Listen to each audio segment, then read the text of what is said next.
that's about what my drawings look like. Remind me again why I'm here. To watch the new pilot of SAO with me, of course. I'm good. When I hear the words Jesus Coon, I don't need to know anything else about about it. Yeah, so why am I here? Oh, come on. It can't be that bad. I know Season 2 was kinda weak, but this is gonna be infinitely better, cuz.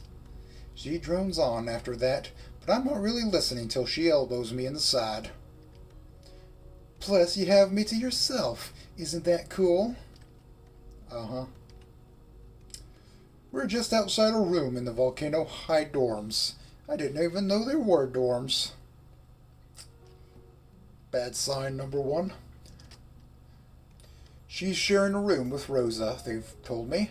I've assumed that's how they got to be friends to begin with, because I can hardly imagine any other scenario in which anyone would willingly befriend Stella.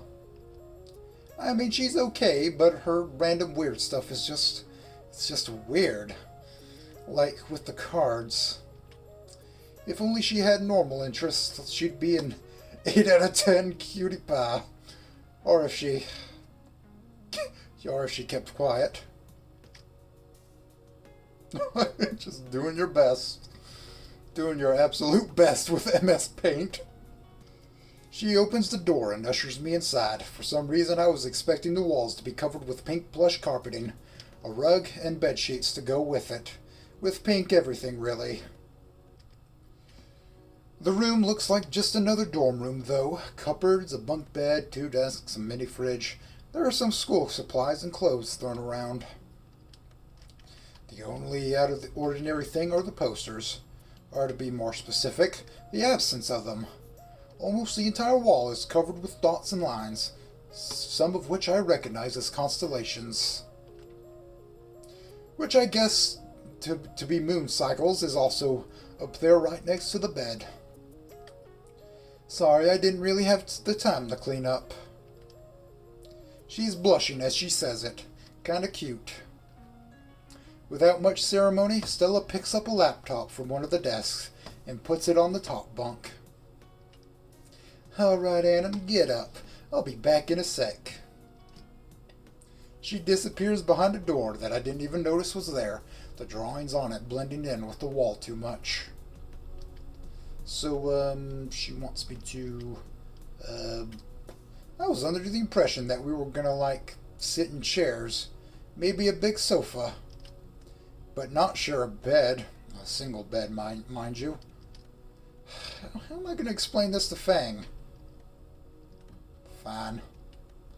I climb the ladder and sit upon the edge, my legs dangling down. There are some plushies by her pillow. One of them could be a rabbit, but the others are various nondescript figures that I can't place. Her bed smells nice. True to her word, Stella returns just a few moments later. Wait, oh my fucking god. Is she fucking cosplaying?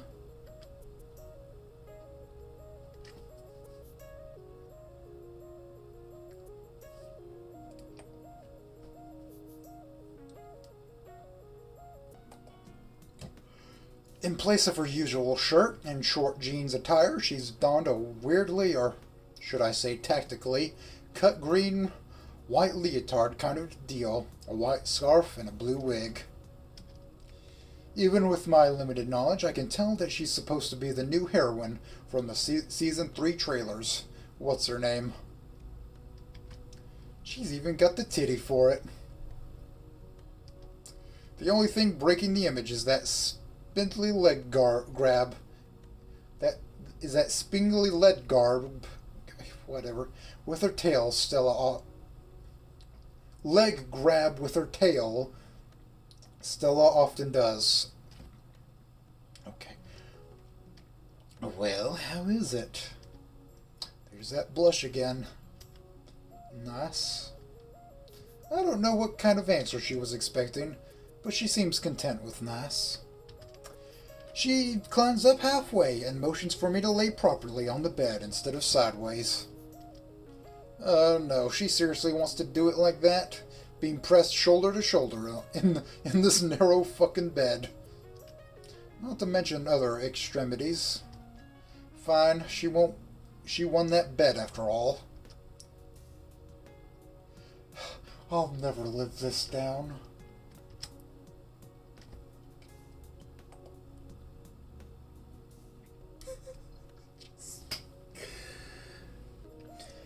I shuffle my body around, careful not to knock Stella off the ladder, and lay on my stomach as close to the wall as I can get. She gets up next to me and puts her laptop down on the pillow. I want to point out that this way the poor machine will overheat and get full of dust and shit, but I don't really care that much. I just want to get this thing over with. Our bodies unavoidably press together as Stella gets comfortable. With her suit cut as it is, I'm very sure that her butt touches me multiple times. How is this not bothering her? I'm sure that my face is plain red right about now. Thank fuck I'm laying dick down and I don't have to be concerned about Stella noticing my hard-on. After a few minutes of browsing, we find the stream that she wants to watch. Her girlish excitement is kind of cute, I guess. She's constantly babbling on something about this or that idol or whatever, who is apparently the hostess. Eventually, the intro starts up, and I get deafened by a shrieking Stella.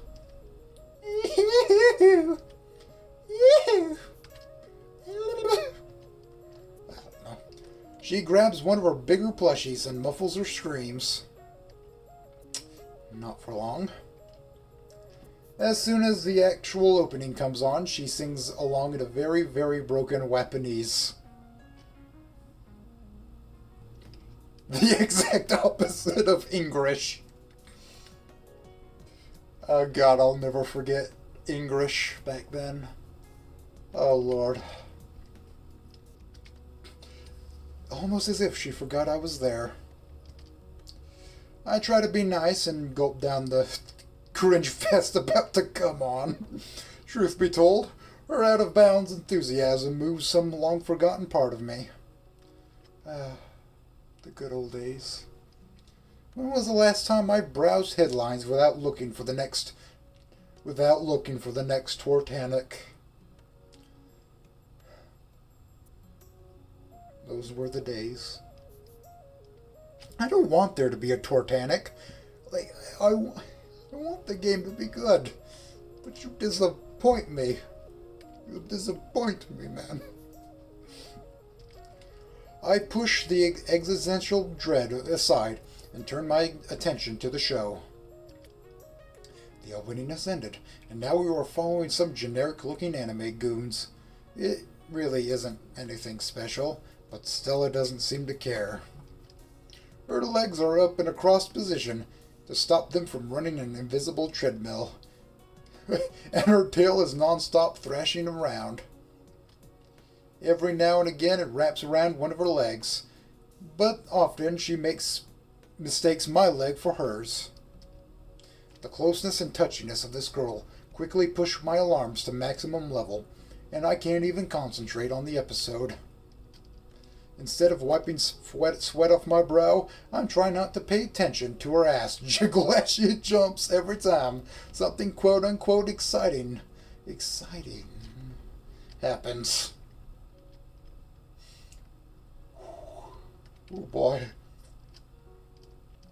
Unwelcome thoughts crowd my mind, like, does Stella even have a boyfriend? Oh fuck, I can't tell Fang about any of this. The episode and stream eventually end, and she once again screams into the plushie. There's a cliffhanger that I don't really care about, but Stella is on edge. It wasn't the coolest thing you ever saw. Okay. I have no idea what the fuck she just said. I don't know what the fuck is going on. She turns on to her back, staring wistfully up at the ceiling. One more scream, and it looks like she's composed herself enough to actually speak coherently. That was pretty cool, right? Don't you think that Dynon was cool? She's so brave. I have to carefully think about what I say here. Even though it's Stella we're talking about, I don't want to take these giddy feels away from her. Yeah, it wasn't that bad. Can I go now? Oh, you really didn't like it then? But it was so, pew pew pew. She's even doing the finger guns. In my face, of course. It's not to my taste. There's not enough, it needs more titty in it. For me to even bother watching it. She goes silent after that, tugging on her sticky leotard awkwardly. God, I got heartburn. Will you watch the next episode with me? I'm so flabbergasted that it takes me quite a few seconds to come up with a reply, both because of the question itself and her tender voice as she asks it. Not like I, in any shape, way, or form, benefited from her experience. I mean, she just watched the episode like normal. I didn't even need to be here. It hits me that she probably has no one to watch anime with, despite it being a huge part of her life. Maybe she gets Rosa to do it every now and again, but it's not like Rosa would care about this stuff. This is pretty important to you, right? She blushes, hiding her face with the plushie till I can barely look into her eyes. Yes. I will regret this. I will so regret this. Alright. Really, you would? She muffles another scream, obviously excited. But, I really have to go now. I, promised Fang that, Yeah, okay. I gotta study anyways. I wait for a second or two for her to get off the bed, but it's apparent that she won't. She's just looking at me expectantly. Fine.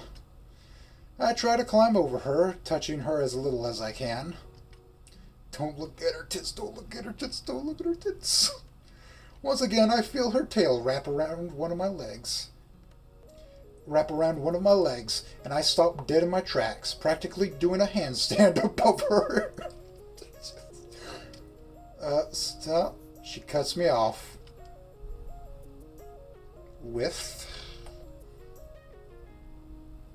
smooch. It's hot as fuck, not gonna lie, fam lamb.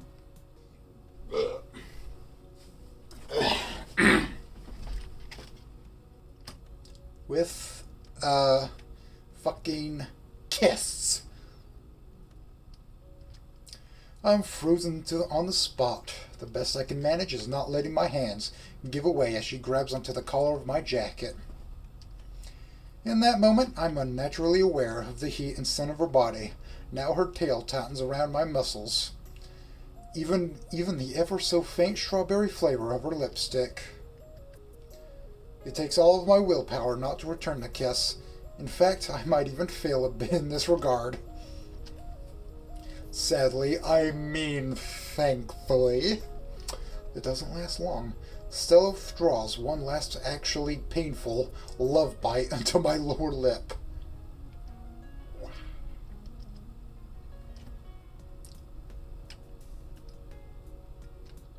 So stupid. She retreats behind the plushie till once again only her eyes are visible. At the same time, her tail lets go of me. You should leave now, Annan. Bitch, what the fuck? Yeah, I will be leaving. I quite literally spin off of the bed again to my morning ritual. Dashing out the fucking door as soon as my feet land on the ground.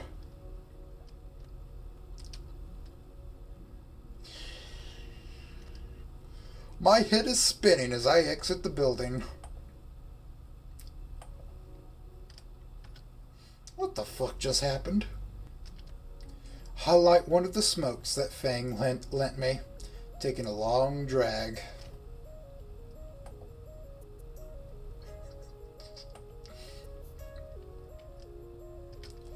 I'm starting to believe that the only reason Stella wanted me here today was to pull this stunt. Fucking hell. Now I seriously can't tell Fang about any of this. I noticed residue of Stella's lipstick on the filter. Oh shit. Shit fuck. Shit rock yeah. Wiping my mouth reveals that only am I thoroughly covered with it, but that her love bite actually drew blood. Well then. Well, here's the conversation. Oh yeah, hey Fang. Nah, don't worry about it. I just head-butted the sidewalk. Raptor Jesus, give me strength. I think about going back in there and force Stella to explain. Although, what is there for to explain? An affair is pretty fucking straightforward.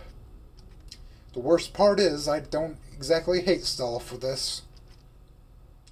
I look down at my hand, smeared with lipstick and my own blood. Slowly I lift it up to my mouth and lick it. Maybe I'm imagining it, but there seems to be a slight strawberry flavor to it. I shake my head, trying to get these damn thoughts out of it. I wipe my face again and finish the cigarette. Fucking Stella. The rest of the evening goes by, with me trying to figure out how to explain this to Fang, but to no avail. I seriously doubt that I'll be able to hold a poker face next time I see Stella. To top it all off, there's a part of me that keeps going back to that kiss, and how I felt seeing Stella be genuinely excited for her shitty anime. There's no denying that I've enjoyed both of these feelings, and the excitement that comes with, like, secret love in the woods. I heat up some leftover food, but can't be bothered to really take a bite. After a quick shower, I go straight to bed, skipping the nightly round of shitposting. I toss and turn for a long time, unable to get the image of Stella in that tight suit out of my head. So much so that I end up messaging her about it. It's about midnight, but she might be up. Maybe if I don't bring up the kiss, she won't either. Wait, will she think that I'm encouraging this shit if I message her? And ask for nudes? Should I? Nah. You're right, boner. What's the worst that could happen? Men change when they get boners. A quote by Wooly Madden. Hey, you sleep? Okay, that makes sense. Why you would do it that way. Now I get it. You have to do the text on the screen your own way instead of all that shit you have to worry about. Are you... What the f... Are you still with the thing? Punctuation is for retards. A minute or so later, she replies. Hi, Ann. Okay, wait. Whatever. Hi. Yeah, why? A fucking heart right at the door. I should stop. I type in send a pic and then erase it without sending. Then I do the same with send nudes, send feet, and bobs and vagine. Bitch lasagna. Send feet. I guess he does like feet, huh? Just in these mods at least.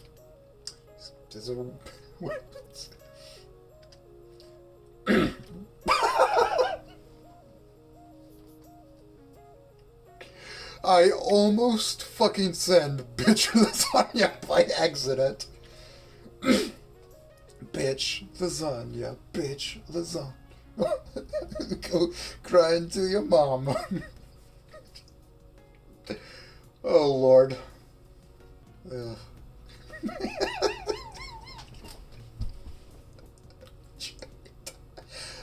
I get.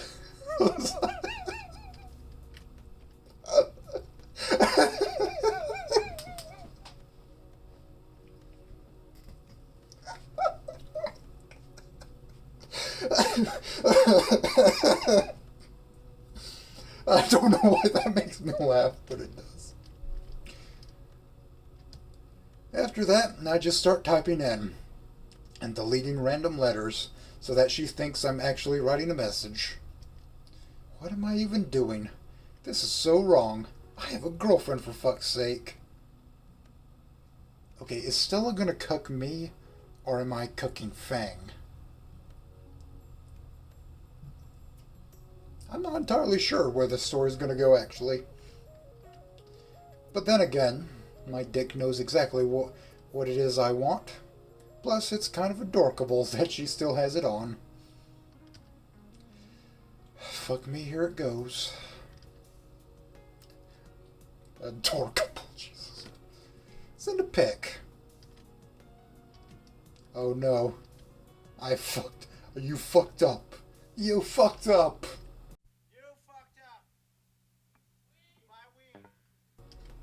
Did I fuck up? Yes. No? Maybe. I don't know. Can you repeat the question? You're not the boss of me now. You're not the boss of me now. You're not the boss of me now, and you're not so big. Dun, dun, dun. Life is unfair. Could you repeat the question? Just okay. I'm on the preemptive with these jokes, let me tell you. I start zoning out, but then she really does send a picture.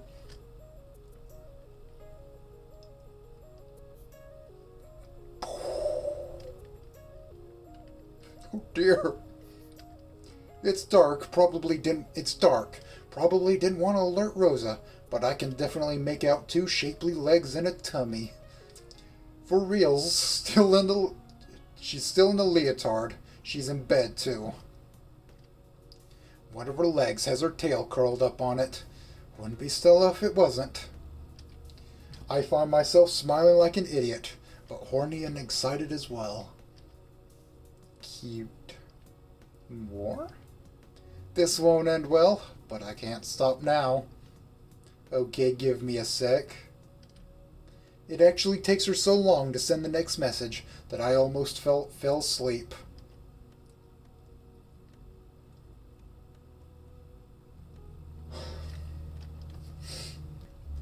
It's another pic, in a lit room this time. The flooring would suggest the bathroom. The picture's of one of her hands. I don't get it until I notice some opaque, slimy goop on the end of her fingers. Sorry, Daddy had a little accident.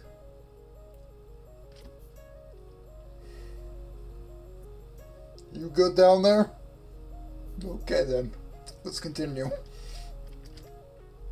Oh god, oh fuck, oh shit, fuck. Wait, that's hot as fuck.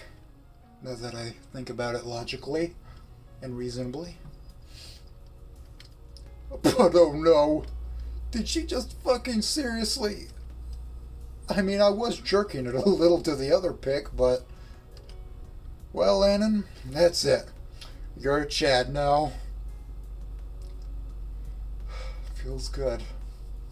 Feels good to be a Chad.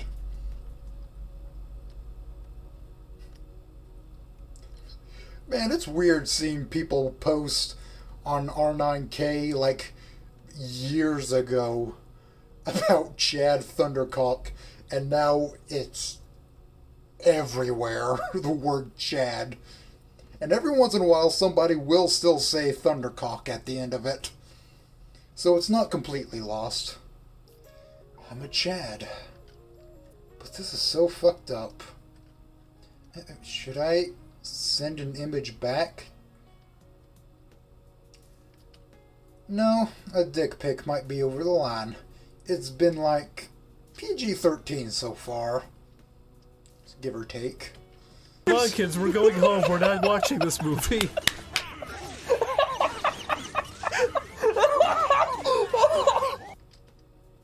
Hot.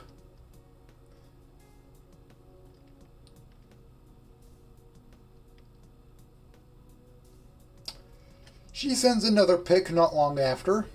It would be of her boobs, but it's all blurry, like she fell while taking it. Well, I can scroll. They actually, never mind. Come on, man. Come on. Come on. Whoa, oh, that gets rid of it all. Holy shit. Her next message explains it all. Fuck, I woke Rosa. Sorry, bye. I'm mortified at this prospect of Rosa finding out about this.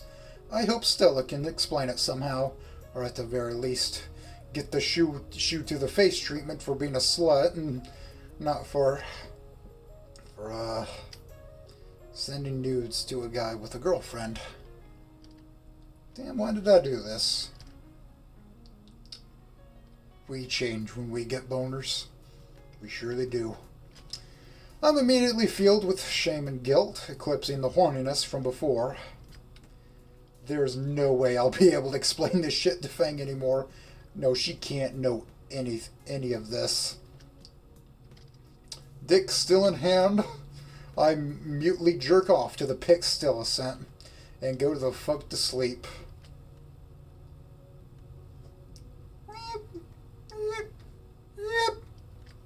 My Monday morning alarm pierces the veil of my feverish dreams, being chased by a shotgun-wielding Fang. I'm imagining the whole Fang family in the truck from Dead Rising. Well, 6 a.m. I feel like shit, and I know that I deserve it. The food from yesterday is still on the table. I poke at it a little, but can't get my force down a single piece. I've done something unforgivable. And the worst part is that it's not even over. Oh no, it's not over yet, Snake. Today my newest dark secret might be revealed for all the world to see. By Rosa, by Stella, hell, even by me if I slip up. I can't rationalize why I even did it. Besides getting a kick out of it, I love Fang. I flip through my messages, hoping that it'll turn out to be a dream. But no, the entire conversation is there. Clear as day. This is a nightmare. I can't even ask anyone for advice. Well, maybe I could ask Reed. He's a bro, so maybe he'll keep it a secret. Then again, he's Fang's friend first. He might just cut ties with me and tell her. And really, I totally deserve it. Still, it's the best plan I can come up with. That and trying to find Stella alone somewhere and clear up the situation with her. It might be fixable. I'll just have to apologize to Fang and hope that she'll understand. Fortunately, Trish is absent today, so I can have a talk with Reed alone during math, our first class of the week. Also, fortunately, I haven't yet run into Fang, or Stella, or Rosa. My luck can only hold on for so long, though, and Reed immediately gets suspicious of my fidgeting around. Something up, bro? Reed, can you keep a secret? Hells yeah, man, what's up? Even if it's something really fucked up. He gets serious all of a sudden. Yeah. I contemplate backing off our line, but I know Reed enough that he won't have it. Not after this intro. I seriously fucked up, man. like really seriously fucked up, and I don't know what to do. He expects me to continue. I don't even know where to begin. Stella won that bet the other day and got me to watch some shit with her? Mm-hmm. So we were alone in her room, and she got me onto her bed, and his eyes widen. You did not. No, it's, after the episode, she kissed me out of fucking nowhere. I bolted the fuck away, but,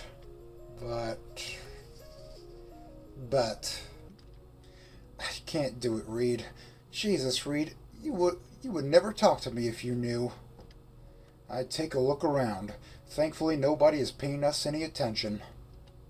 I open my mouth to formulate the words, but they're stuck in my throat. That night. To my surprise, Reed's troubled face turns to a grin, although he drops it quickly. Dude, you did the jinkum to the... What? You did the jinkum to the...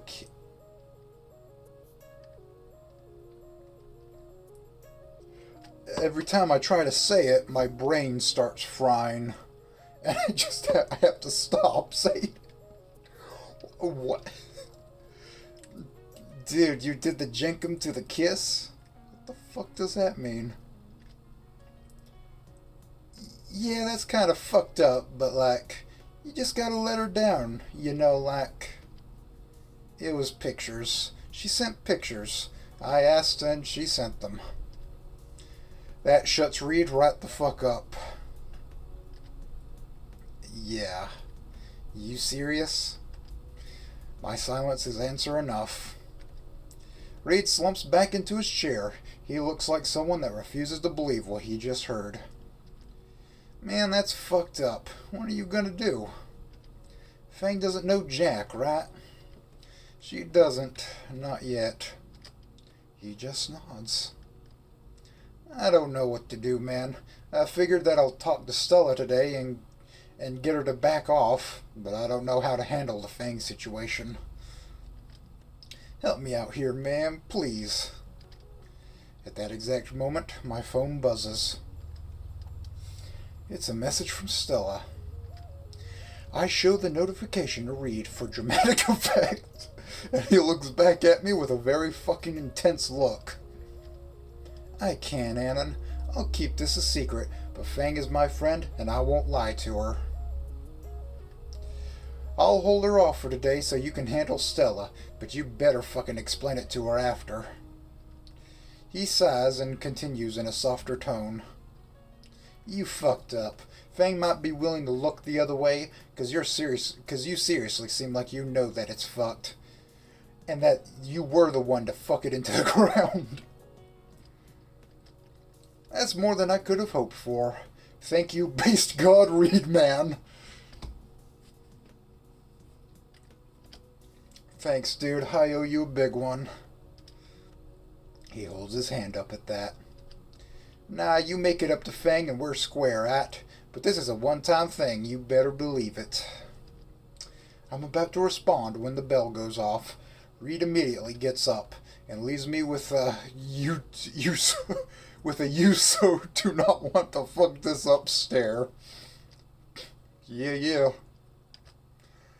I remain in my seat almost throughout the whole entire period, minimizing the risk of running into Fang.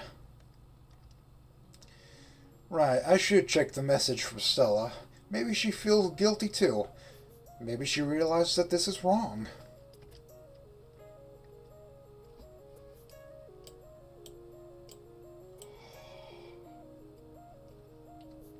I got called a bad girl, Annan. Am I a bad girl? My mind goes blank, and essentially I do the blinking guy don't give motion. No, fuck this. This is my chance. Reed should take care of Fang, so I just need to get to Stella before this all goes belly up. Lunchroom. Wait, can I... What? This is fucked up. Whatever. Lunch. Room. Now. Whatever, he said. The bell rings again as I type, so I shut the phone and sprint to the next class. Which is music. Oh no. I can feel my phone buzz. Probably Stella sending her reply. By the time I get there, the class has already started. I look around nervously, scanning the room for Fang. I'm afraid your partner won't be back for a while. They're helping Reed with something school mascot, something I don't fucking know anymore. Oh, thank fuck. Okay. I'm handed an assignment sheet and left to my own devices. Really? I don't care one bit. As soon as the teacher is back to whatever the fuck he's doing, I take my phone out to check the message from Stella. There's a couple from Fang too. Saw's ditching with Reed. I'll help you after school. Wow, if I wasn't yet feeling shitty, that sure did it. Alright, let's check the other one.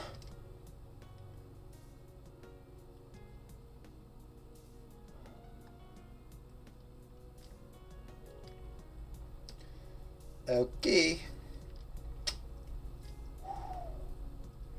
Along with the message, there's a close-up of her mouth doing a blowjob gesture with her hand.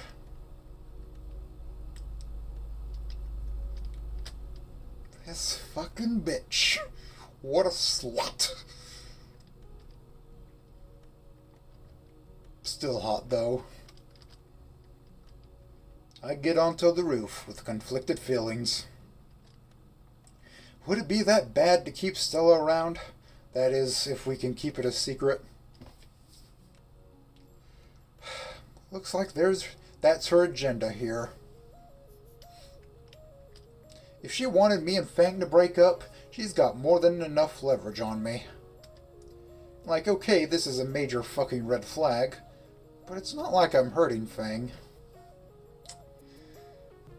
Bruh.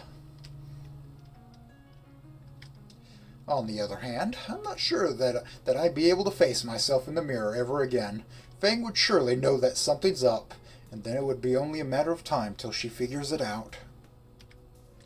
Plus, there's Reed, who would never let me get away with it. Let's stick with the original plan, shall we? Scanning the surroundings, I conclude that I'm alone on the roof. No messages from Stella, so I'm assuming she's on her way. I assume correctly. In only a minute or two, she makes her appearance. She's wearing her usual shirt and shorts combo. Part of me is thankful for that. Makes us all the more normal. Normaler. Normal-ish. Hey, Hannon. I don't respond, but instead grab her by her forearm and forcefully drag her behind the little shed Fang preened on top of that one time. Oh, jeez, okay. She jinks her arm back. Seems like she's not really sure what to expect. I take a deep breath. Let's do this and not fuck up. Stella, this can't continue. I have a girlfriend, who you know, by the way.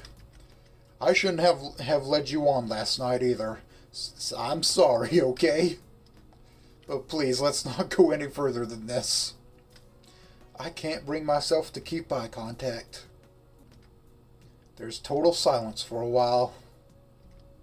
She steps closer, causing me to back into the wall. No further. So, we should keep things as they are? She grabs onto my belt with both hands, pulling her body close to mine. 'Cause I really am your bad bitch now, Annan.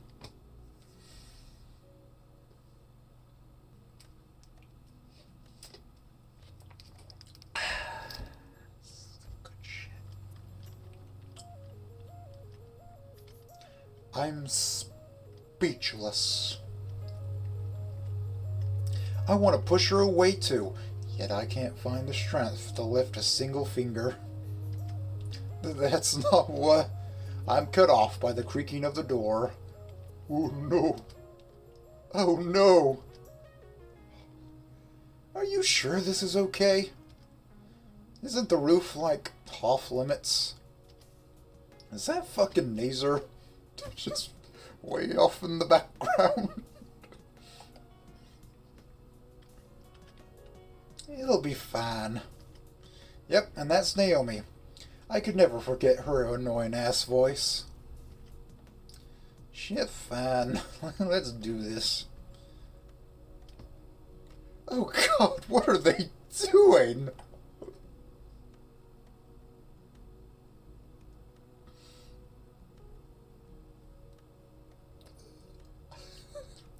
I think this is my favorite mod so far. Oh boy. Oh boy. Ooh. Oh god, what are they doing? A quick check at Stella tells me that she's just as frozen as I am. I can hear clothes shuffling and a belt being undone. Oh no! Oh god, please, no! No! No! The unmistakable noise of a blowjob hits my ears. This can't be real, man. I fainted and this is just a dream. Right? Right? The lewd sounds continue for a good minute, and it doesn't sound like they'll be done soon either. To my horror, Stella starts whispering into my ear. Oh, Annan, maybe we should do something too. No, shut the fuck up, please. My voice is merely a panicked whisper. There are now disturbing fucking throat sounds coming from the other side of the shed. What you're going to do is be a woman of your word. Now, you have to get his penis erect. So what you're going to do is just suck his dick. That's like you said you were going to do.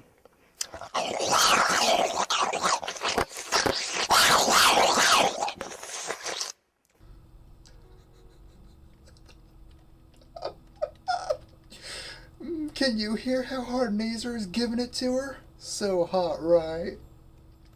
She's unzipping my pants as she says it, reaching for my dick. Shut up, shut up, shut up, please, dear God. Make me. Well, in that case, I can't argue with that. Stella's no longer whispering. Getting down on her knees, she successfully released my dick from my boxers and is now waiting with an open mouth for me to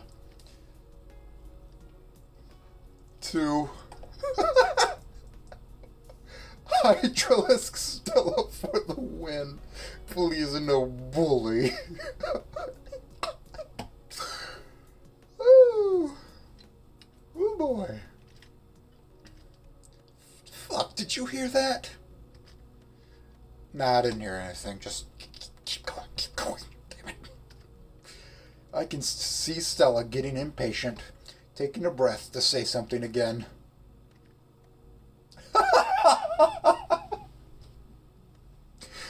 Fuck! Winkin! Oh no! Oh dear. Fuck. I grabbed the...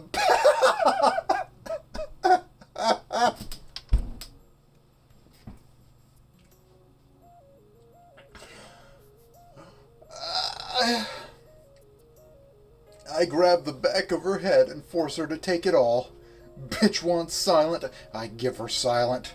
Yeah, take talk with a throat full of cock. This is amazing. Oh.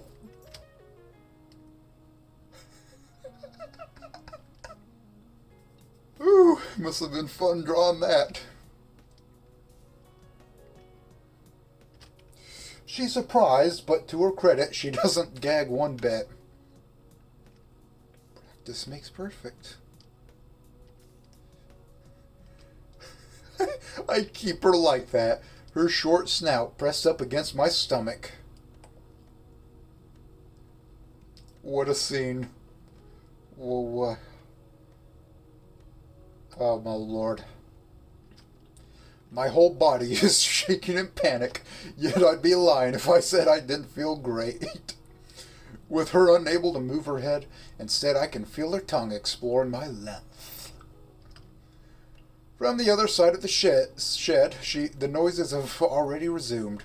Nazer really is giving it to Naomi. Wow, what a sight. By the sound of it, she's taking it like a champ, too. Ugh. I guess that's him finishing. Truth be told, I'm not that far behind. Even in her current situation, Stella's doing all she can to tip me over. Fucking silently, too. Thank fuck. Somewhere inside the building, a bell rings, and the other couple quickly leaves. I'm so relieved that I immediately let go of Stella's hair. But she doesn't budge one bit and keeps going. Oh no. Am I going to... Will she seriously make me? There's no way I can get away with the wall behind me. Do I even want to? I look down at Stella, who's staring right back up at me.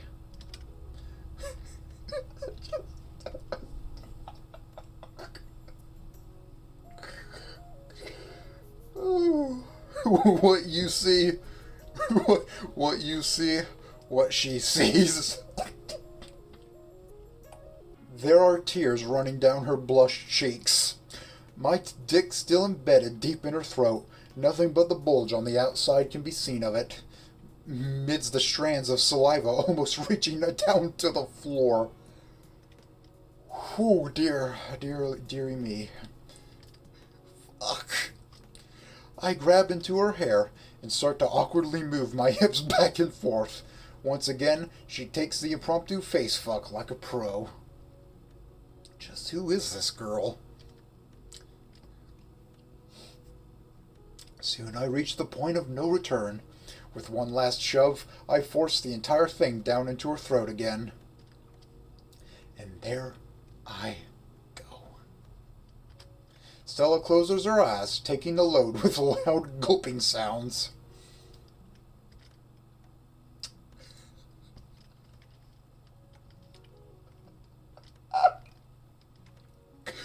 Afterwards, she backs off, letting my dick pop from her mouth with a lewd slurping sound.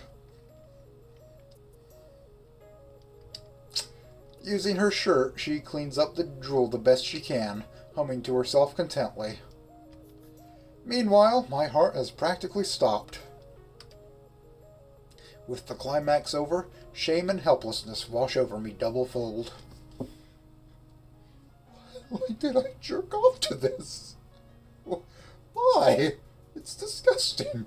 It's nasty, even. My legs give way, and I slide down beside the wall. Thankfully, Stella doesn't cuddle up to me. She keeps her distance, kneeling there.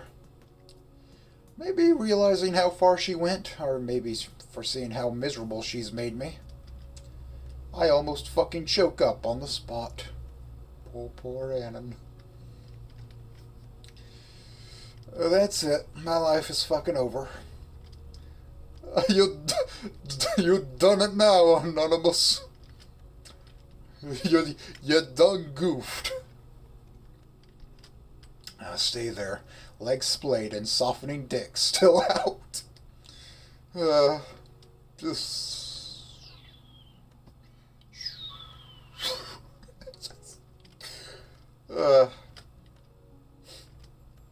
Are you alright, Annan? No. Of course not. Bitch, what do you think? Yes, Stella, how could you tell? This is me being alright. With cum dribbling out my dick. She doesn't reply, but I can tell that she, too, has noticed the change in the mood. After a few minutes, my non-existent dignity compels me to at least put my dick away. just, I'm waving my dick in the wind. I'm waving my dick in the wind. It's okay. All these drawings make me laugh. I don't know why. Something within me snaps. I look her hard in the eye and shout so loud that I'm sure the entire school will hear. So fuck am I? It's your fault for letting it happen. It's just... Oh, it's okay. Wow, Stella, did you read that from the stars or a deck of cards? Are you such an expert in bitching yourself out from all the hentai douchen that you've read? Or maybe it's because you routinely ruin others' lives. Maybe that's got something to do with you having so many friends, right?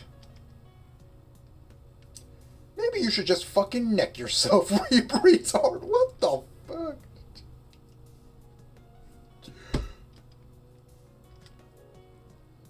Woo boy. By the end, I'm seething with anger.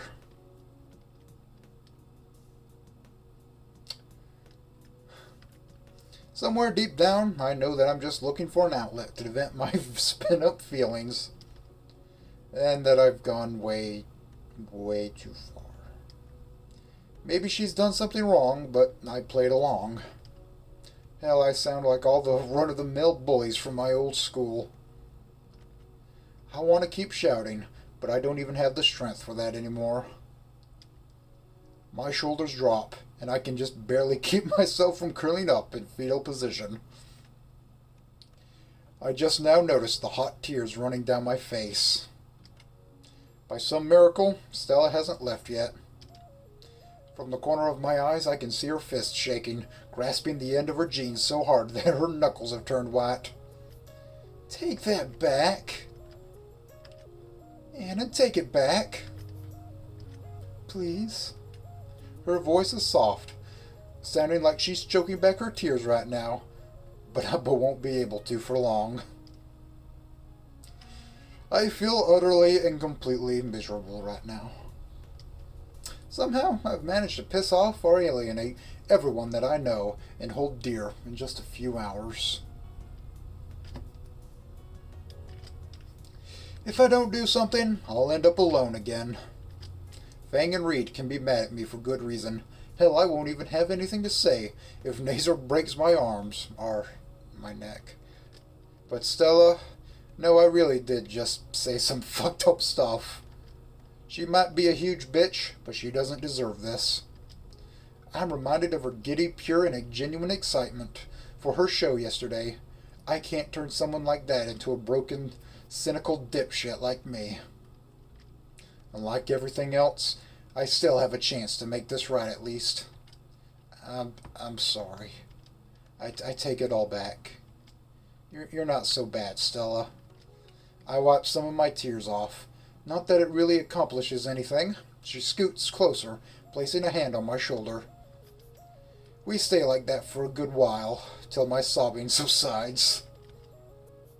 So, are you okay now? I guess. She retreats her hand, coughing a bit. So, I'm not stupid, Anna. I know why you called me here. Where's this coming from all of a sudden? And I know you're so crazy about Fang. So, then what? But geez, take a reality check.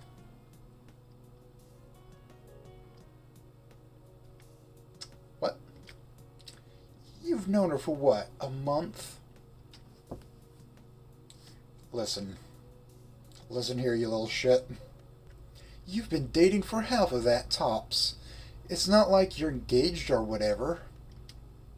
So what if you fool around with another girl? What she says sort of makes sense, but fool around? I'm in a relationship, for fuck's sake. Maybe it hasn't been going on for long, but that doesn't give me the right to cheat on my partner. And if she's right, then what's the deal with Reed? He knew that this shit is fucked, and so did I. Well, I mean, okay. Not counting my socially uneducated ass. Now I have two opposing extremes that both make sense in their own way. Which one would Fang agree with?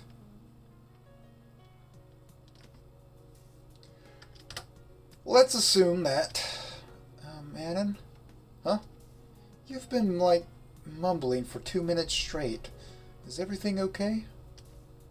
Fucking mumbling. Yeah. She fidgets around a bit, apparently unsure what to do with the situation. Traces of her tears are still visible on her face, though I'm not sure if they're from me being a dick or my literal dick.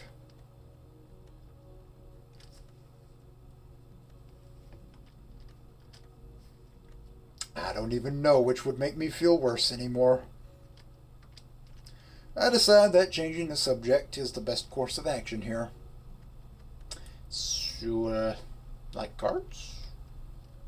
At first, she doesn't get what I mean, no wonders there. But somehow she ends up explaining the idea and nuances of tarot cards to me. This time, I hear out without any insults. Well, without many insults. Truth be told, if I don't focus in on her weirdness too much, she's not bad. Apparently, she puts the same amount of care and innocent ambition into anything she likes. Makes me wonder if that includes her, friendship towards me. We end up ditching the remainder of the class, then say awkward goodbyes when the bell rings. Stella is the last to leave. The rest of the classes go on without further incident, leaving me to contemplate my life decisions. Fang messages me a few times, short status reports on what they're doing with Reed. Sounds like he's doing good on his promise, and managed to trap Fang for the entire day. In a twisted way, it makes me want to laugh. My original plan is all but ruins now, and I haven't gotten a single step closer to solving the issue with Fang peacefully. Quite the opposite, in fact. But after listening to Stella and spending time with her, a growing part of me doesn't even want to explain anything to Fang anymore. Like Stella said, we're like... Who even says that we're in a serious relationship with Fang? We've never announced it as such, and only gone on, like, 2 dates. That's not a relationship. That's literally just dating. Barely. Feeling the waters. So what if I'm seeing another girl? Who am I trying to convince here? Throughout the rest of the class, these two contradicting flows of thought keep me in an endless loop. I've had sex with a girl while in a relationship. However, it's at best a week-old relationship that I'm obsessing over, and therefore I'm overreacting. However, if that was the case, why did it upset Reed so much? He's acting like I've committed adultery. So it has to be a serious relationship. However, not once was it stated that this is a serious relationship, and therefore I'm overreacting. However, my initial reaction has to be the correct one. After all, I'm literally half of the relationship at hand, and should know my feelings best. My feelings can be just my turbo autism acting up after years of no GF. And if I was normal, I wouldn't take it this hard. Therefore, I'm overreacting. That doesn't change the fact that I've had sex with a girl while in a relationship. On and on it goes. My head feels like an infinity symbol. After an eternity of suffering, the final bell rings, symbolizing my freedom to go ahead and fuck my life up even more. Fang said that she'd come over to help with my music assignment, but I don't feel like talking to anyone. If it angers Reed, so be it. I shoot her a quick message, excusing myself. She replies something, but I can't be bothered to read it.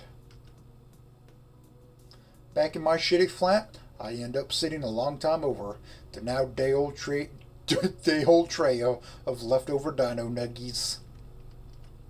I leave it untouched again. My stomach protests, but I can't bring myself to eat. The best course of action now is to soothe my nerves, to distract myself with something. Shitposting would usually do it, but I don't feel like I could ever be clever enough to come up with anything good. Rock ring it is. I was right. It was. The mindless nature of shooting eventually brings me sweet delirium, and I don't even notice the sun setting. Finish this fight. The flickering light of the screen is all I need.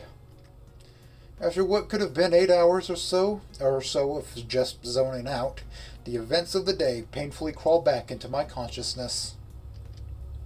Checking my phone, there's a mixture of messages from Fang, Reed, and Stella. I hate myself for it, but I only want to hear from one of them. Might as well. I deserve to feel like shit. My thumb hovers over Stella's name for a long time before I open the conversation. Only one message, fairly recent. Going to bed, how you doing? How you doing? My first instinct is to respond with, bad. And for reals, yeah, that's what I end up sending to her too. I check the others' messages and wait for her reply. Reed sent quite a few. Your classes are over, right? Bro, hey man, I can't keep her here forever. Bro, where are you? Okay, she's gone home. Did you talk? How did it go? Dude, what's happening? He gave up after that. Doing excess amounts of masturbation. Yeah, okay, I can't come over anyway because Dad's a dick. I'm gonna kill Reed. And Nazer too. How was your day, by the way? I contemplate sending bad to her too, but then I'd have to explain. I'm about to type in some neutral sounding bullshit anyways, but then Stella's reply arrives. Once again, I'm disgusted by how fast I switch over to her from Fang.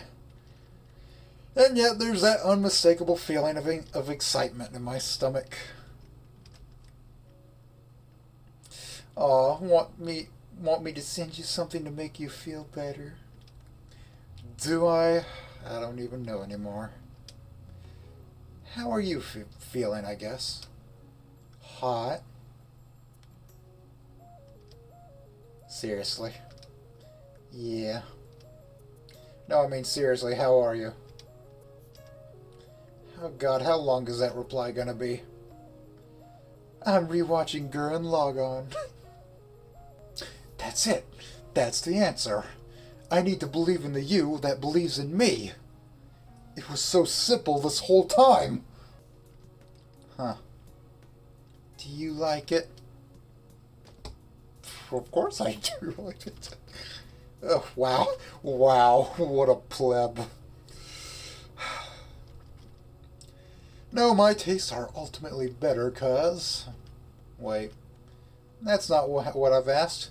Could she be having second thoughts? Kinda late for that. Not what I asked. It takes her even more time to reply. What did you mean I ruin others' lives? Oh, that. Would you look at that? I'm feeling like a waste of society again. I didn't mean that. Really? Yes, I'm sorry. But then why don't I have friends, Annan? Why don't I have a boyfriend? I have no answer. I mean, what can I say to her that she doesn't already know? It's because you're so weird. She has to know that. I'm pretty sure that I've heard Rosa say that to her. Pretty sure that I have too, on multiple occasions. This is getting awkward. Suddenly, she's calling me. Hey? Bitch, speak up already. Hey, I'm not bothering you, am I? What, for the last 24 hours? Nah, I'm good. Nah, don't worry about it. She goes silent again, and I can only hear her breathing for a while. Maybe it's my mind playing tricks, but I swear that her breaths have that raspy undertone. Could she have been crying? I don't know. I didn't know it was possible for me to feel worse, but remembering my outburst on the rooftop makes me wish I was 6 feet under already. I have no idea how she could take that so calmly. Although maybe she didn't, apparently. But still, Stella went out of her way to point out that I need a reality check, like she knows how relationships work. Sure, she could have just been bullshitting me so I keep her as a side piece, but there seems to be more to this. It's too sudden for her to be all moody and shit after that. Why can't I have friends, Annan? Why am I such a freak? Yeah, my point exactly. Something happened. Hold up. Rosa definitely would not have a crying Stella within 5 feet of her. She's not there. Our Stella isn't in the dorms. Maybe they've had a fight. I should find out somehow. Did you have a fight with Rosa? But how did you... She told you? Is that why you've messaged me? No, you messaged me first, remember? Alright. So what happened?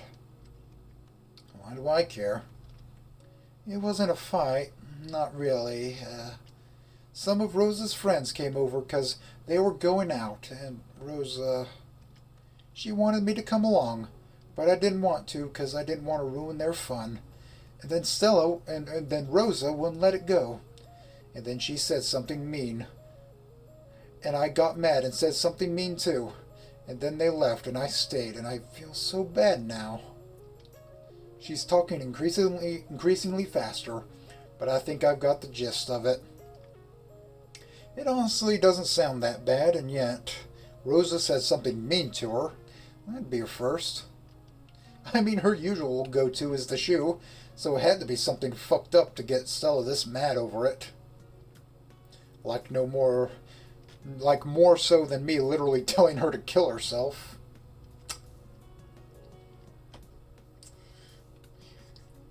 Jesus Christ, man. I'm scared to even ask, but I have to know. What did she say? She said that if I don't go, I'll just waste my life watching anime. Like that's a bad thing. I'm certain that my sigh, albeit internal, is powerful enough to be picked up on radar, and a few AM radio stations. I wish the devil would sodomize you on a few AM radio stations. Then I realize it. No matter how laughable and trivial this sounds, Rosa did just offhand confess to not only not caring for Stella's main area of interest, but actively condemning it, something that I'd wager she didn't let slip until now. That she sees herself better than Stella, who is just a weeb. Considering that Rosa is kinda her only friend, I understand how this could leave a deep wound in Stella's heart. After all, I am a first-hand witness to just how much she cares for her anime. Cringy or not, phase or not, outgrow it she might. For the here and now, this is important to Stella, and therefore, it's important to me. What was that? Yeah, it's important to Stella, yes. I should say something. I see. So, what did you say to her? Silence. Long-ass fucking silence. Was it that bad? Mm-hmm. I can't even imagine, but I guess prying this particular bit isn't helpful. Alright, so what happens now? I can't make this right, or magic up some friends for her. Not to mention that I should keep my distance because of the whole fang thing. That last part really makes all of this a whole lot more confusing than it needs to be. I guess now it's my turn to make her feel better by being friendly, supportive, and definitely not flirty, so that she won't take it the wrong way. Just make her know that she matters, nothing more. Well, if it makes you feel any better, I totally jerked off to the pics you sent yesterday.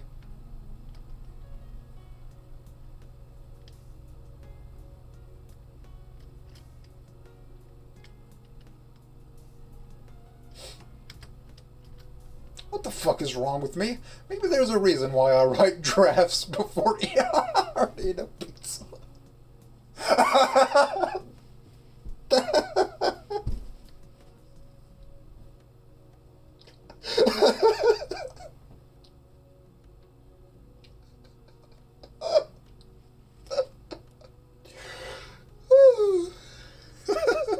That's good. That's good shit. Yeah, just a smile on my face this whole time.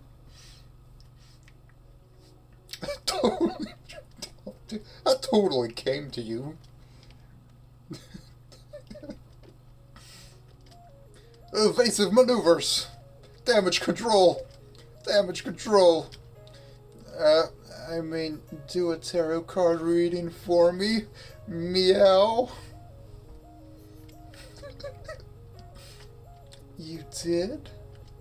Let's pretend you didn't hear that. What was I thinking? That's kind of hot, Annan. No! More damage control. I'm just joking. You totally believed that I found you attractive. But I don't. Not at all.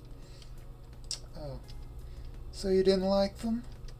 Oh god, I'm sweating fucking oceans here. Maximum damage control mode engage. You fucking idiot.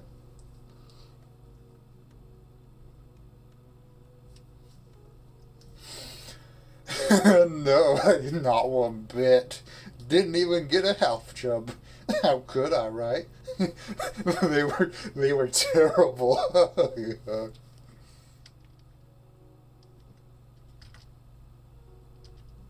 And there goes the call. What? What did I say? Oh. Oh. Great, now she must think that she's a freak and that she's ugly. I try calling her back, but she's not answering. This is not good. Well, okay, maybe Rosa will cheer her up, right? Wait. Oh, fuck. Oh, fuck, Miss Sideways. I try calling again, still no answer. My words from the rooftop echo in my mind. Maybe you should just fucking neck yourself. She's not seriously about to, right? Fuck, what's the time? 2 in the fucking morning. No way there are buses at this hour. Maybe I could call a taxi. No, I don't want people to know that I'm going to the girls' dorm at night. How could I even explain that to the driver? But even if I could by some miracle run all the way there, that'd take at least half an hour. If she's about to... Well, no, that's just too much time. I try the phone again. Maybe you should just fucking nick yourself. Not only is there no answer, but it looks like she's turned it off too, or that she blocked me. Alright, fuck it. About an hour later, I round the last quarter to the dorms. Halfway there, my unfurred body, whatever, made it painfully obvious that that's definitely not going to be a half-hour trip. I'm dripping with sweat, wheezing like a chain smoker. My legs are just about to give out. I swear that I can see dots dancing on the edge of my vision, too.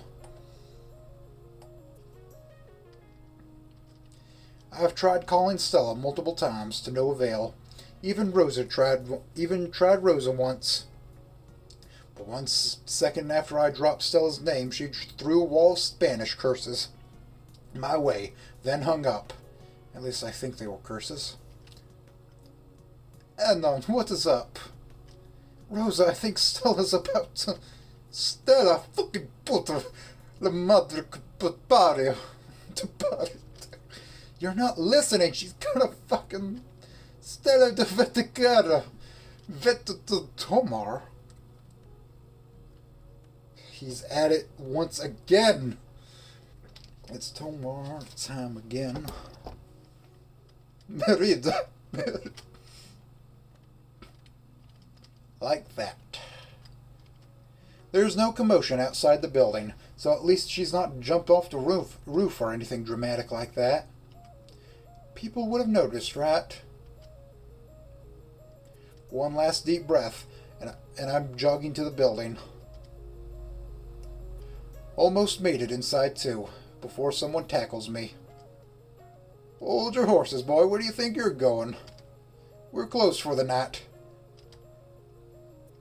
Fuck, I should have known they had security.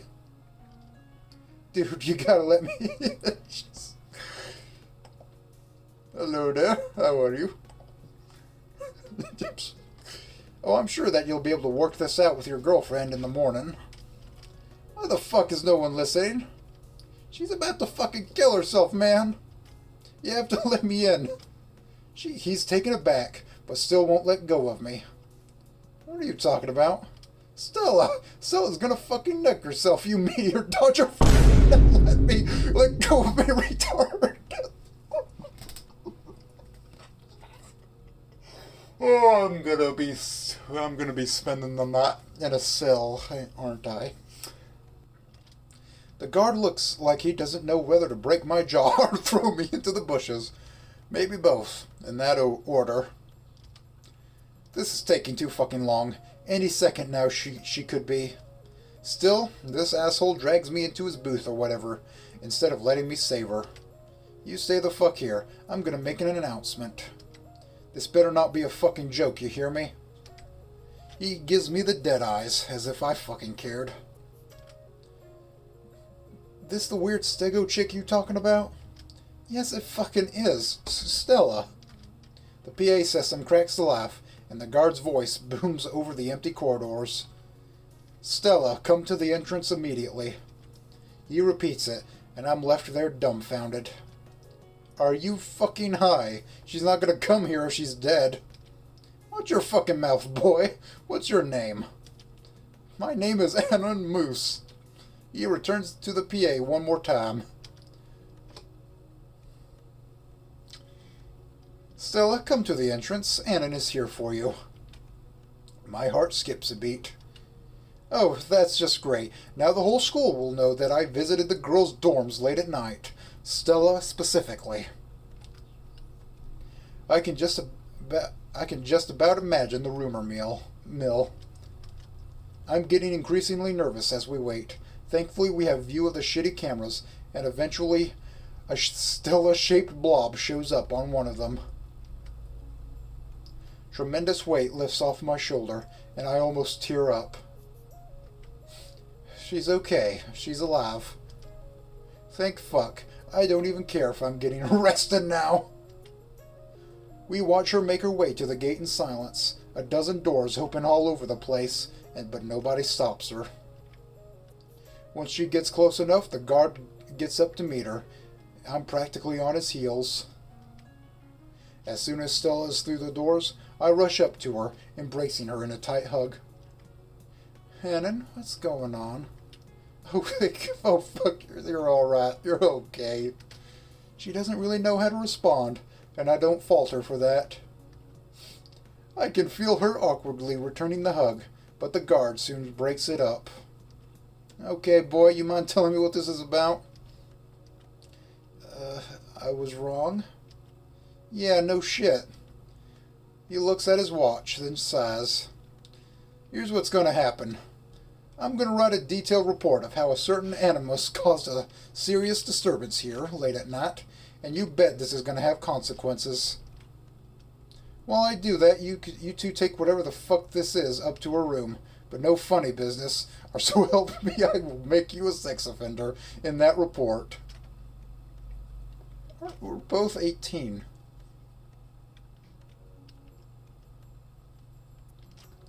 I think it... Whatever. Am I clear here? Go, now. With that, we make our walk of shame up to her room.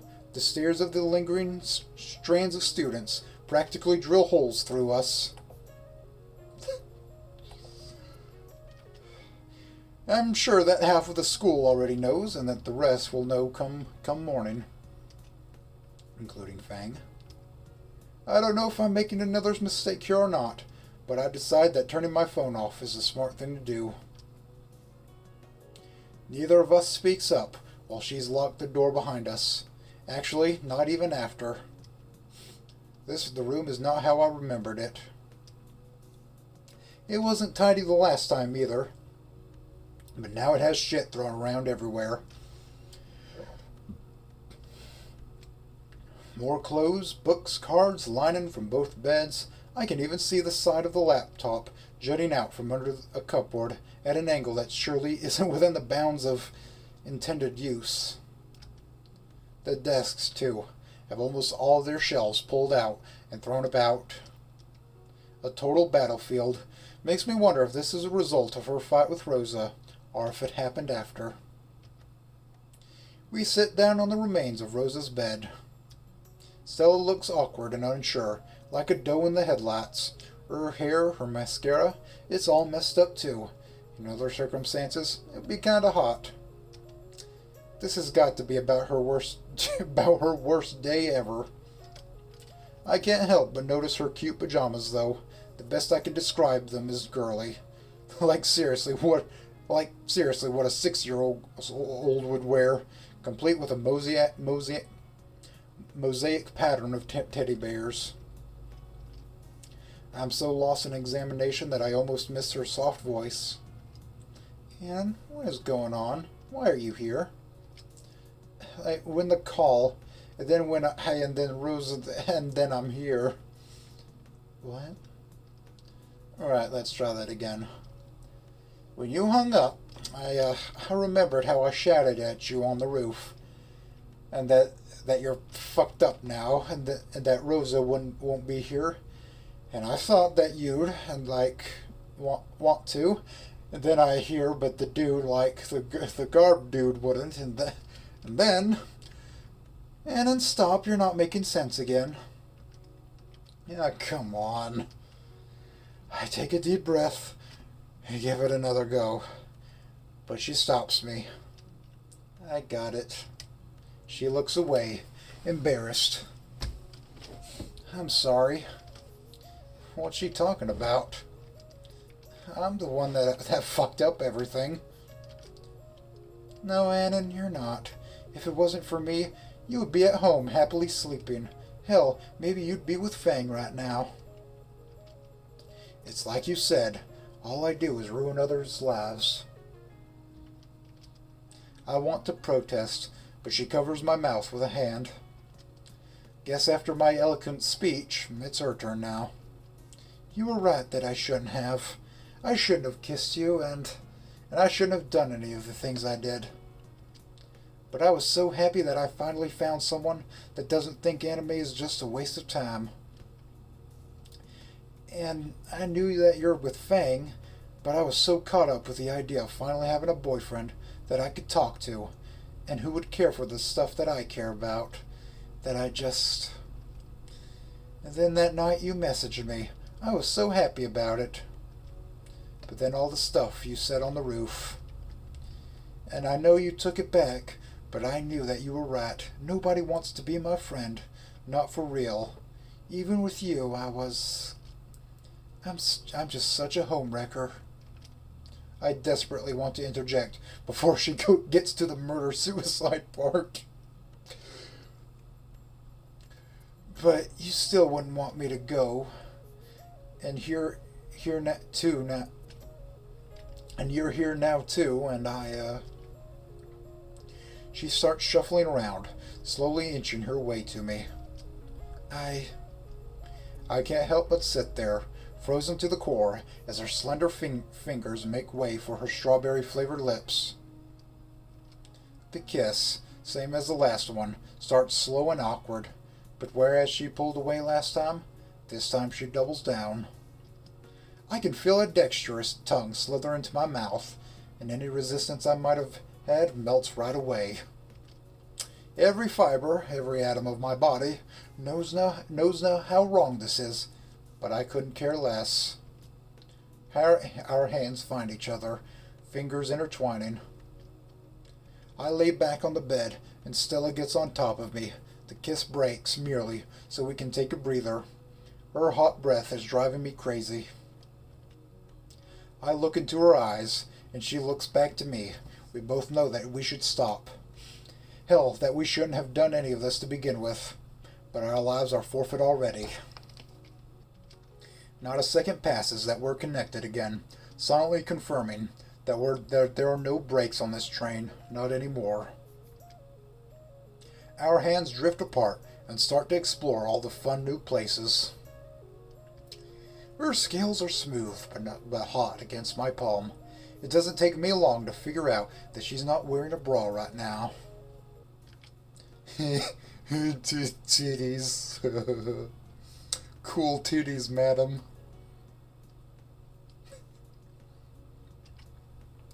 I never had one in my hand before. It feels so nice and warm, plump, but with the right amount of perkiness.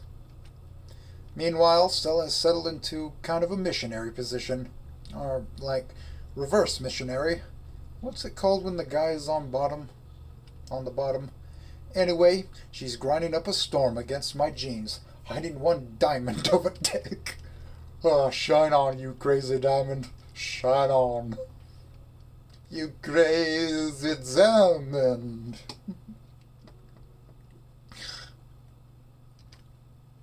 Annan, I want it. I want you. Oh, fuck, that's fucking hot.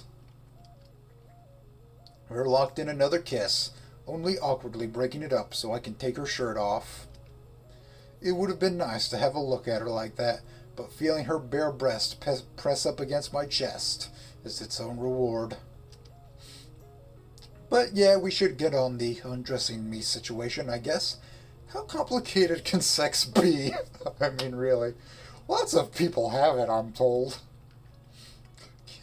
Could you, I motion for her to move so I can take off my shirt. She tries, but we don't really manage it. I just can't do it while lying down like this. Maybe we should. She gets off of me, and finally I get a good look at her boobs. Her boobies. She has two of them. Awesome. They're green.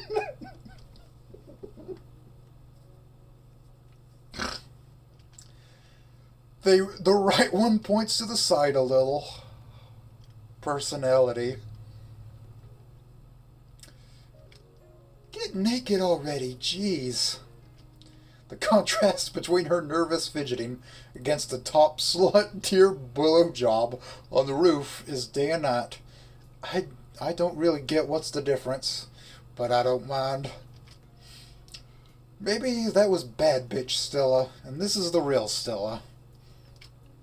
In any case, we both undress. Separately, it's awkward, to say the least. But Damn, being naked with a girl is just way too exciting. Our faces are so red that you'd think we just ran a marathon. Well, I kinda did. Stella returns to me, dropping her panties just before straddling me again. Her body feels incredibly warm, and the sensation on the tip of her scales, ever so slightly biting into my skin, is an exciting alien one. In return, my naked dick pokes at her soft thighs. There's an unmistakable moisture covering them. We lay back again, joined in a slow but passionate kiss. She reaches for my dick, but her hand jolts back as soon as she touches it. Once, twice, third going thrice. In the end, I grab her hand and forcibly wrap her fingers around it. Her breath shortens, and every muscle in her body tenses up. It doesn't last more than a second, though, and soon she's lining herself up for... Now it's my body that stiffens, the tip touching her puffy lips for a fraction of a moment. The same part of my mind wonders how we've got here, but it's quickly overruled. And I'm going to, okay? I nod, moving my hands to her waist in encouragement. Instinctively, I hold my breath. I'm diving into it. Yeah, boy. Instinctively, I hold my breath, and I can see her doing the same. Slowly, ever so slowly, she descends. I have no idea how to describe this feeling other than warm. Lines from various douchins and smuts flood my mind, like velvety insides, and so hot I'm melting, and shoot your goo, my dude. I feel kinda let down, 'cause it just feels wet and warm, but it's not like I've expected those to be documentaries. Although as she gets more and more down, oh wow, my god, oh fuck, this feels amazing. Oh my god. My grip tightens around her, which prompts her to stop with a surprised yelp. Are you okay? Is this okay? Her face is so red that I'm like legit afraid for her brain. Yeah, is it okay for you? She just nods, but doesn't go any lower. I pull her into another kiss, and we settle into a lustful yet awkward rhythm. It's apparent that neither of us has any experience whatsoever. Our movement evens out as we get into it, and I risk going in all the way too. It might have been a hasty decision. Stella sobs, wincing painfully. Fuck. I try backing away, panicked, but she keeps me pinned down, and then I feel it. Oh, I'm feeling it. At first, I just feel that something weird is going on down there. Like it just got warmer and wetter. And I have a pretty good guess. And looking there, yeah, that's blood. Alright. Oh shit, I didn't even consider that she was a virgin like me. Not after that blowjob, let me tell you, boy. I want to apologize, but somehow I'd feel like that make it worse. There are tears in her eyes now, and she's still trying to gulp the pain down. But she's not looking, like, sad about it. In fact, despite her obvious discomfort, she gives me a bright, almost grateful smile. She slows to a halt, running her fingers along my face. In return, I hug her tight, but try not to make her hurt more. Her disheveled hair sticks to her face on several spots, mascara running all over the place. Her eyes are still red from crying, though the rest of her face matches in color now. Nothing short of an absolute mess. Still, in that moment, I feel closer to her than anyone else in a very, very long time. I'm not even sure what to think about that. But I do know that I don't want to think about it. Not now. Right now, I'm gonna coom. I'm happy. Yeah, definitely. I'm happy to have made her happy, even in an idiotic manner like this. No, it's not even idiotic. It's kind of stupid. Pushing in all the way, like in the pornos. Okay, that was dumb, but taking her virginity? No, I'm not regretting that, and I never will. Relationship drama can go to hell for all I care. I can't even comprehend what it must mean for her. She's given her everything to me, and I'm happy for it. I'm accepting her. The weird occult shit-loving tarot card reading astrology believer weeb stego that she is. Say that 10 times fast. I can't help but smile at that, like she is. Besides, I've practically already given my life up for her. We're just a couple of idiots, admitting it to each other. Nothing in our lives is more important than the other, not in the here and now. I know that blurting out "I love you" would probably ruin everything and more, but I'm not far from it. Sadly, the moment doesn't last forever. Her smile drops, rugged breasts, testament of the prolonged pain she's enduring. Must be a good pain, I guess. We stay like that for a bit. In the end, she collapses onto me. There's a pitiful attempt on her part to bounce up and down, but she can't keep that up for more than a few seconds. Could we, switch places? We can stop if... No, I don't want to stop. She gives me a peck on the lips, then gets up. Her stiff, jerky movements show that she's still obviously in pain. Makes me feel like an asshole, but I guess that's just how it works. This time she lays down, and I get on top of her. We start going at it again, but her face contorts in pain right from the get-go. We try kissing to distract her, but it's not working. After about a minute or so, she gently pushes me away and excuses herself to the bathroom. I hope I seriously didn't fuck anything up. I try not to overthink the situation as I wait for her. Instead, I wipe myself off from the various bodily fluids and put my boxers back on. A few minutes later, she returns with panties on. She sits down next to me, avoiding eye contact. She looks extremely sad. I'm sorry that I fucked this up too. It's okay. I'm sorry too. I wasn't thinking. I pull her into a hug and we lay back, cuddling. We stay like that for a while, enjoying the other's company. Did you at least enjoy it? Yeah, you? Stupid question. Yes. Huh. More silence. Aren't you gonna regret it? That's tomorrow talk, okay? Okay. She's not convinced, but I guess part of her appreciates the gesture. I pull her close, cradling her head under mine. No more words. I don't know how long after, we drift asleep. I wake in a strange bed, in a strange place, beside another person.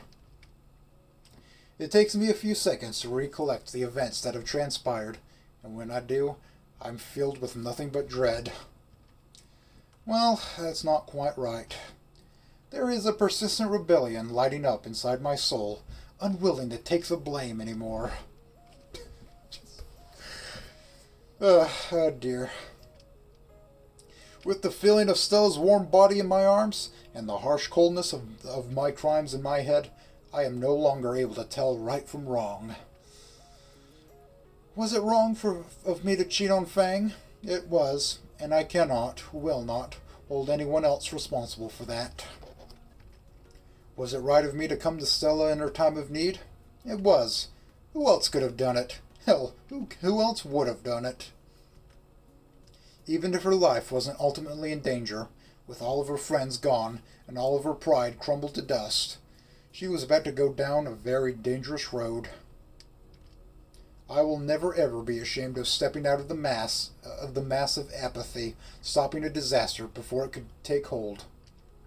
Not after what I've had to live through in the past. even if it will cost suffering of my own. It might have been the only truly right thing that I've done in my life, the one that really mattered. I strengthened my hold on Stella. I don't want to let her go. Still, I know that I've done things that are unforgivable under any circumstance. I've had ample opportunities to come clear with Fang, yet I didn't.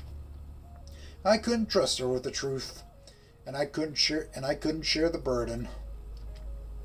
For a second, I entertained the thought that I was sparing her the pain, but it's such an obvious lie that I push it away immediately. No, I, and only I, am responsible for deciding to go through this alone. I might have asked Reed's help, but I have ultimately let him down too. My hands curl into fists, and I'm unsure if it's from anger or disgust. Maybe both. Resentment. I resent the fact that after coming such a long way, I am still the same cynical, untrusting retard that's afraid to let anyone close in things that actually matter. The act of helping someone with her homework, or playing the guitar with her. These pale in comparison to my unquestioned willingness to still consider each fight a fight of my own. That I cannot turn the me to us in the phrase, me against the world. This cannot continue. Before I could further the thought, a set of heavy fists bang away at the door. What's going on in there? I jolt upright, causing Stella to wake as well. The voice definitely belongs to one very pissed off Rosa. Fuck! Stella, open the door. Fuck. We look at one another in sheer terror, the same thought flashing through both of our minds. Get fucking dressed. Stumbling out of the bed, Rosa's bed, by the way.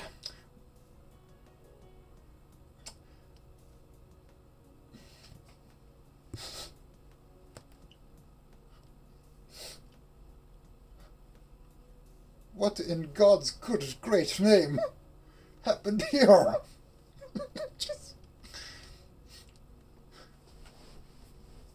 Stumbling out of the bed, Rosa's bed, by the way, we try gathering up our respective articles of clothing. She puts on her bra, I put on my sock. She puts on her pants. With a mismatched sock in my hand, I get Stella's attention. She motions that yes, it's fucking hers, and to help her with it. I try, but with her leg moving all around, it's not an easy operation. To make it all worse, I can hear a key slipping into the lock. Oh, that's it. We're dead. I'm dead.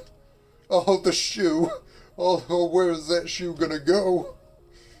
Going by my luck, she might as well have Fang in tow. The police, too, ready to register me as an offender. Then it would truly be the end of the line. We freeze, my hand still grabbing her leg, awaiting the inevitable. Nothing happens. Sounds of commotion come from the other side of the door, and another familiar voice joins the fray. Rosa. Hey, Rosa, wait.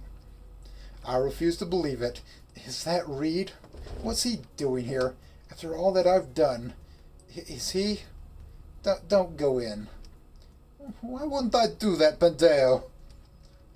'Cause, it's a hot box. Hot box? What is that? First, I have no idea what Reed is talking about. Then it hits me square in the chest. It's a distraction. He knows I'm here, and it's a fucking distraction. Ow. I shake off the shock and return to dressing Stella. On comes her shirt, backwards, but I don't care. Then another sock. Wait, is that different from the other? Am I questioning whether or not there's a right and a left sock? Whatever.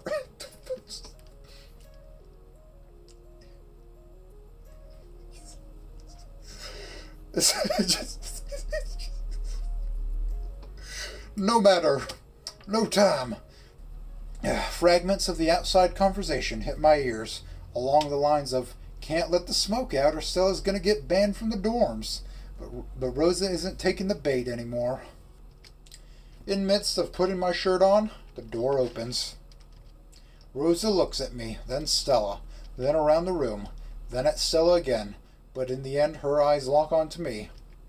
It takes her a second to register all of the information. Her eyes fill with what I assume to be rage, but before she could do anything, Reed acts first.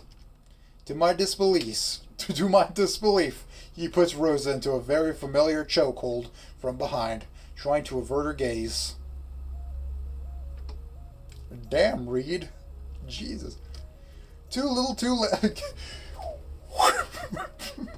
Just do a drop kick on his back. Just,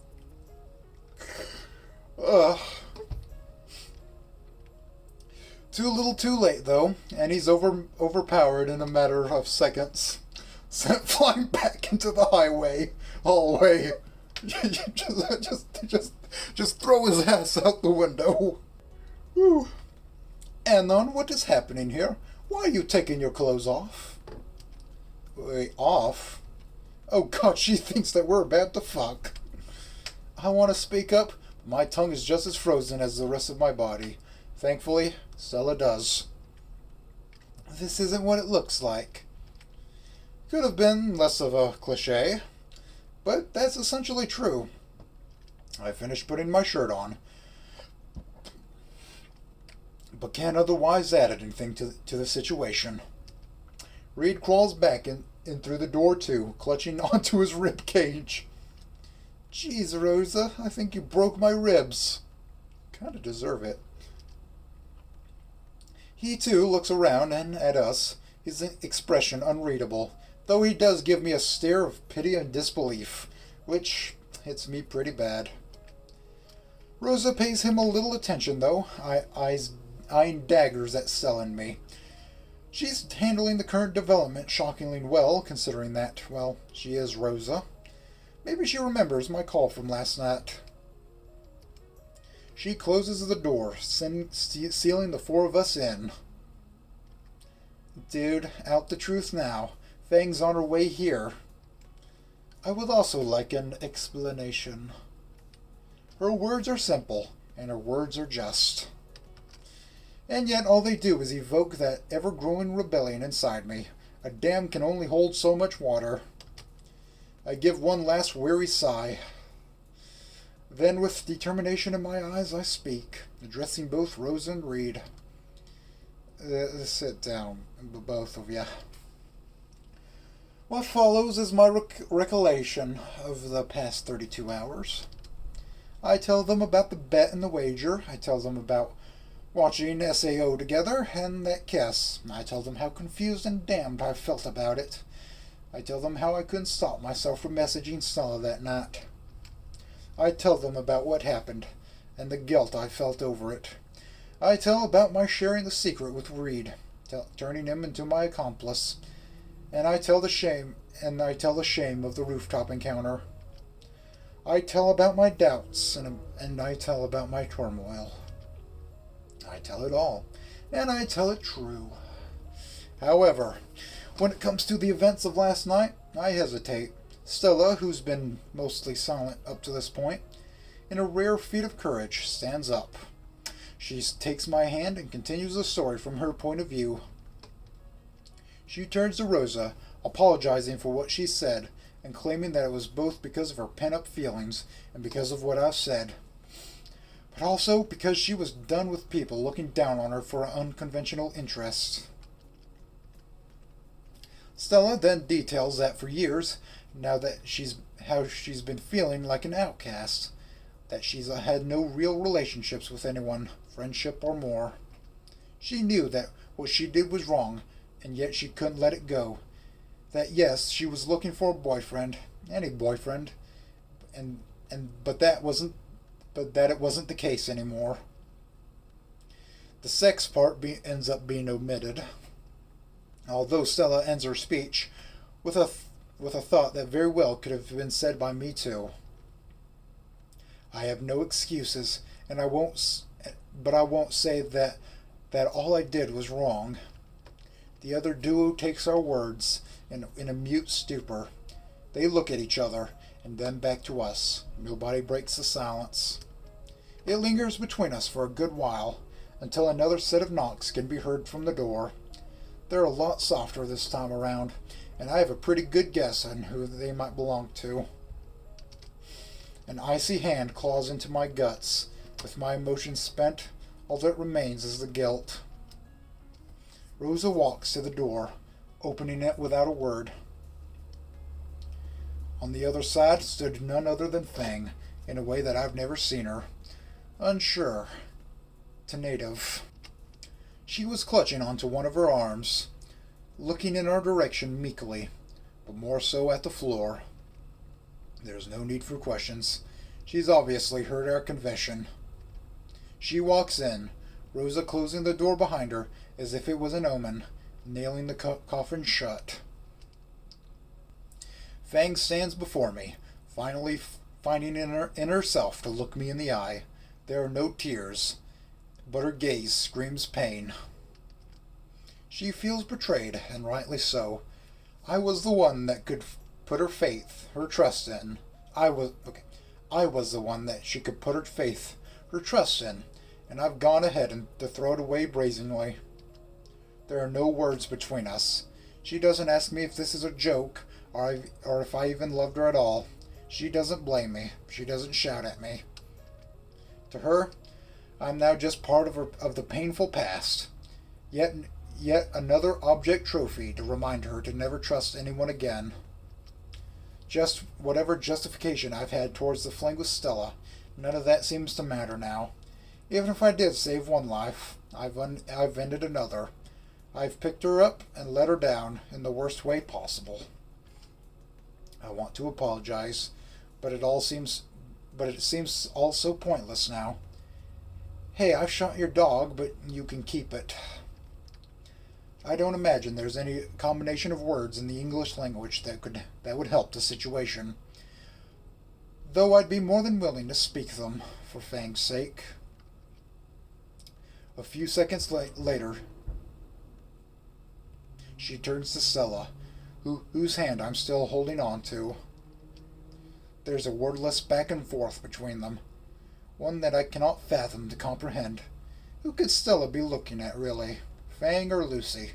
And who does Fang see? A freak of a homewrecker, or another soul to save? Her expression is unchanging, still stoic, save for the pain in her eyes. Stella, on the other hand, is fidgeting around nervously, on the verge of tears, but not willing to back down. It must be hard for her. If I somehow manage to save myself and stay with Fang, Stella loses everything. She won't just be a weird loner anymore. She'll be condemned, and for possibly her whole life.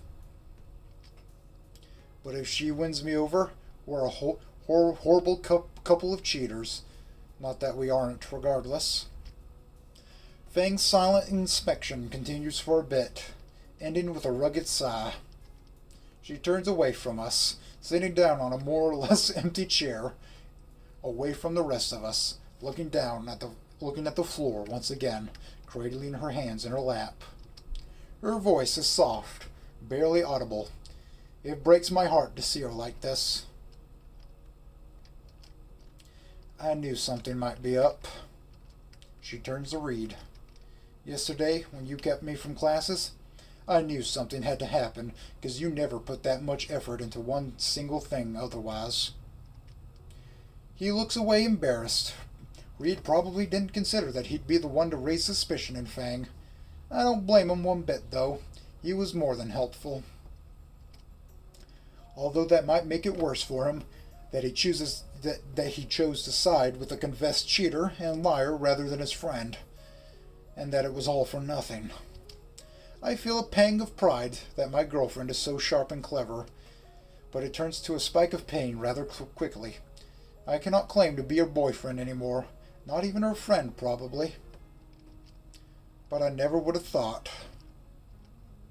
Her next words address Stella. Is it true that what you said? Do you really need Annan? Do you love him? All of our eyes widen at the questions. Stella, no longer able to compose herself, falls back on the bed. She buries her face in her hands, rocking back and forth. Her tail, usually wrapped around her leg, is flopping beside her, as if all power left it. Still hidden behind her cover, she speaks up in barely more than a whisper. I do. Silence befalls the room once again as Fang processes her words. I can't bring myself to look at her anymore. I close my eyes, shutting the world out. All of my guilt, all of my fears, all of my sins culminate in this moment, laid bare for the judgment of one. I hear her chair creak, footsteps closing to us. I can only surmise that Fang's coming to deck me in the jaw or break my legs. If that's the case, I will not resist. Instead, I feel a familiar set of arms wrap around me, followed by a pair of feathery wings. I open my eyes, but all I can see are a few strands of silvery hair as she nuzzles her face against mine. She hugs me tightly, whispering into my ear, Then this is goodbye, Annan. Thank you for caring about me, till you did.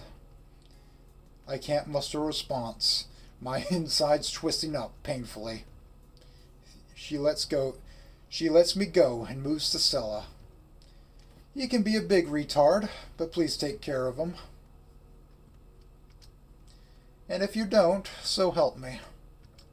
Stella, frozen much of the same as me, can barely produce a nod.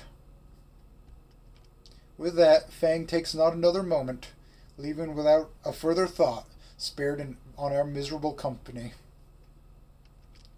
Nobody speaks another word either. Eventually, Reed leaves too, followed by a confused Rosa.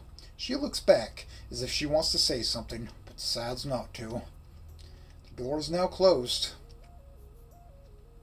A few days have passed since that day. The shame and pain remain, but things have returned to more or less their usual rhythm. Stella and I stay together, while Fang and Reed rather keep their distance from us. I don't blame them one bit. Nazer, when he learned what I did, threatened to beat me up, and it took all of Fang's pleading to stop him. Seems like she's taking her unspoken promise seriously and respecting our decision. It makes me feel terrible. The only joy I can find is during the time I spend with Stella, and even then, things are awkward to say the least. Slowly though, we seem to be falling into the bounds of a normalish relationship. It seemed wise for us to take our lunches away from anyone we know, so we ended up on the rooftop. On one such occasion, Fang came to meet us. It was merely a reminder that she's keeping her eye on Stella, expecting her to do good on her end, and that she'll once again be willing to help me with my music assignments. Was I ready to ask? I thanked her for it, but I'm unsure if I'll ever be ready to ask. So much for the Goth Patero GF.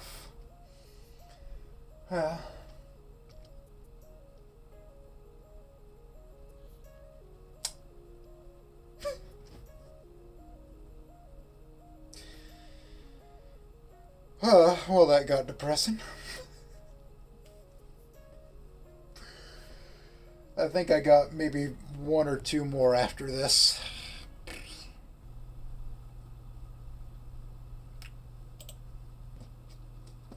Alright. Revenge of the Dweeb.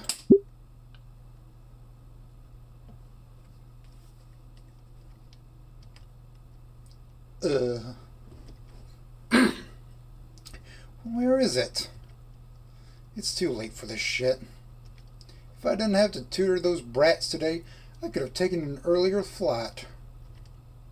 At least I get to spend a few days with Annan. I've been looking forward to this for weeks. God fucking damn it, where is this suitcase?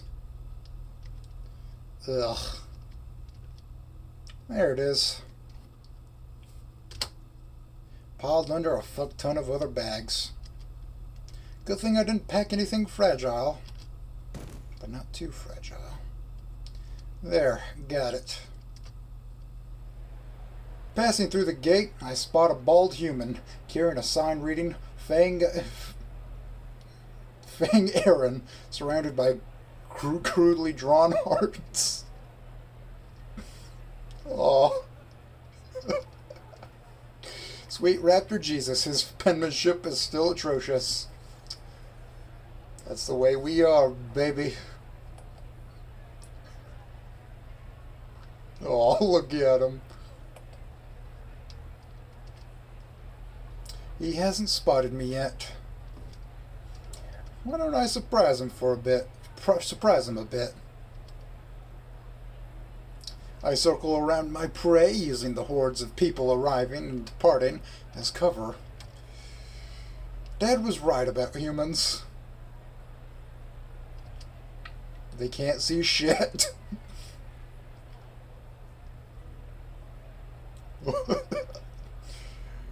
The skinny dweeb still hasn't spotted me. I like how they put the same effect on this picture too as is the regular game. You just put like a weird Photoshop filter over it, and there's like, there we go, no copyright needed for whoever took the photo. The skinny dweeb still hasn't spotted me. Pathetic. Oh! Gotcha. Fang? Oh. I missed you so much. Miss you too, dweeb. Fuck, I've waited a long time for this. Only girl in my arms again. You're mumbling again. Huh? Sorry. Don't be. It's cute.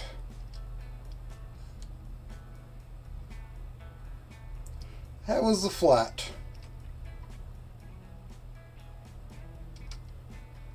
Got the seat between two obese T-Rex.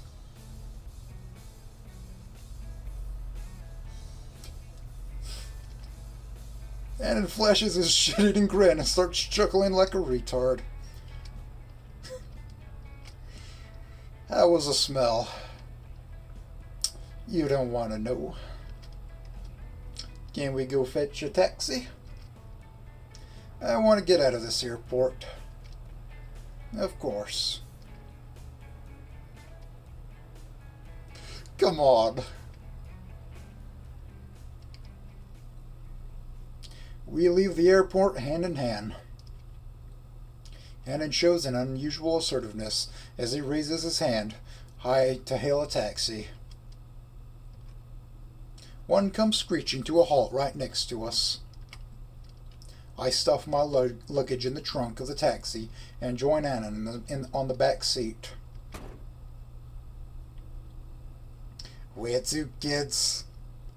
The driver looks strangely familiar. It can't be the same guy that drove us to prom. This guy's good. Maybe a relative? No matter. What was the location of the hotel again? Bright Valley student dorms. What? The familiar raptor looks at us in the rear view mirror for a moment. You too sure you don't want to go somewhere more private? That perverted dickweed. Okay, watch the seats. That shut him up. The taxi peels off towards the road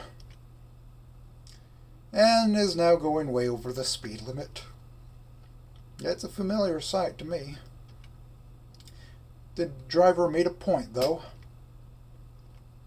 Hey, Annan, why are we going to your dorms? I thought we would be going to the hotel straight away. I just want to stop by to pick up something. It'll only take a few moments. Something's not right. Why couldn't he have picked it up before heading to the airport? I guess he just must have forgotten something. Are you sure you need it right now? I promise it won't take long. Now I'll make it up to you tonight by taking you to a fancy restaurant like you always wanted. Wait. Annan, you know we can't afford it. I barely scrounged up enough money for the ticket and hotel room. I can't help but let my eyes wander to the road ahead as I think of the tutoring I had to do. Tutoring those spoiled brats on how to play piano might pay well, but holy shit are they insufferable. Annan takes my hand and gives it a reassuring squeeze. Don't worry about it, Fang. I got it all handled. That dweeb probably thought that sounded cool. The taxi's tires leave long streaks as the car slides into an empty parking spot. Annan pauses as he grabs the door handle. We'll be back in a second. Keep the meter running. You got it, buddy. I barely step outside the taxi before Annan grabs my hand. He's practically dragging me behind him as he rushes through the dorm halls. He looks a bit winded. Maybe I should ask him to slow down. We're here.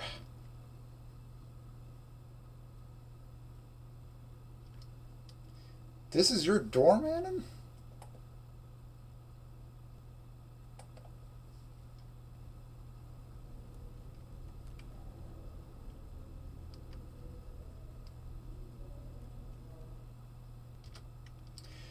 It smells like sweat and stale chips.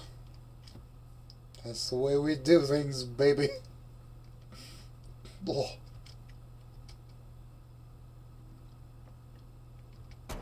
Yeah.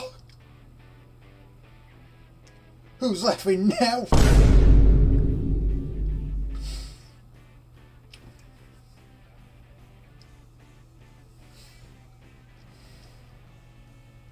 The room is full of guys stuffing their faces with junk food. A few of them start choking on their food as they turn to look at me. What the fuck? I fucking told you she was my girlfriend. They're not happy. You gotta be kidding. God damn it. Holy shit, he just kicked his chair across the room. Yeah, now cough up the cash. Annan is begrudgingly handed several wads of bills. Now I can finally take you on the kind of date you deserve. Later, bitches. Yeah. Come on, the taxi guy's waiting. Annan's ecstatic as he walks towards the exit.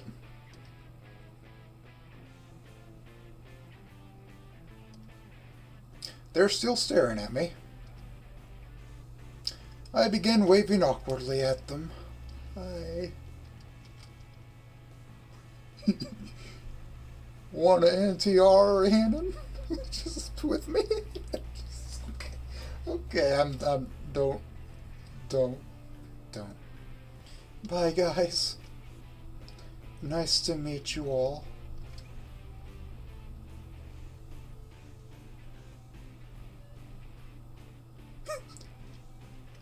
That fancy restaurant better be fucking great. How I've missed that dweeb. Oh.